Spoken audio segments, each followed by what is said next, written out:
இந்த 10 இடத்துக்கு போனோம்னா மலக்கிழங்களும் துவா செய்வாங்க.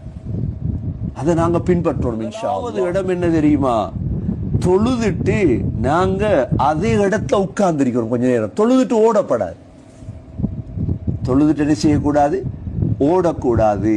ஃபர்லான தொழுகைகளை முடிச்சிட்டு அமைதியா அந்த இடத்தாவது இஅ்திதாலுக்கு வந்து என்ன செய்வார் இமாம்?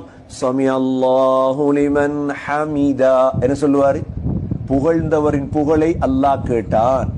அப்படி சமி அல்லாஹு லிமன் ஹமிதா சொன்னதோட நாங்க என்ன சொல்லுவோம்? அல்லாஹும்ம ரப்பனா லக்கல் ஹம்து, ரப்பே உனக்கு எல்லா புகழும் சொல்லுவோமா இல்லையா?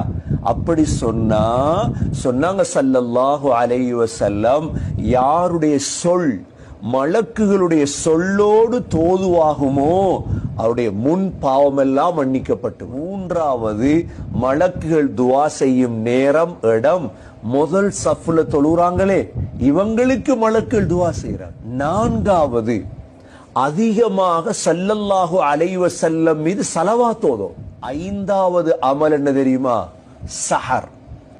சஹர் செய்றவங்க மீது அல்லாவும் மலக்குகளும் துவா செய்றாங்க. 6வது அமல், தஃப்சீரை படிக்கிறீங்க, மார்க்கத்தை படிக்கிறீங்க, அதை படிச்சத மக்களுக்கு படிச்சு கொடுக்கணும்.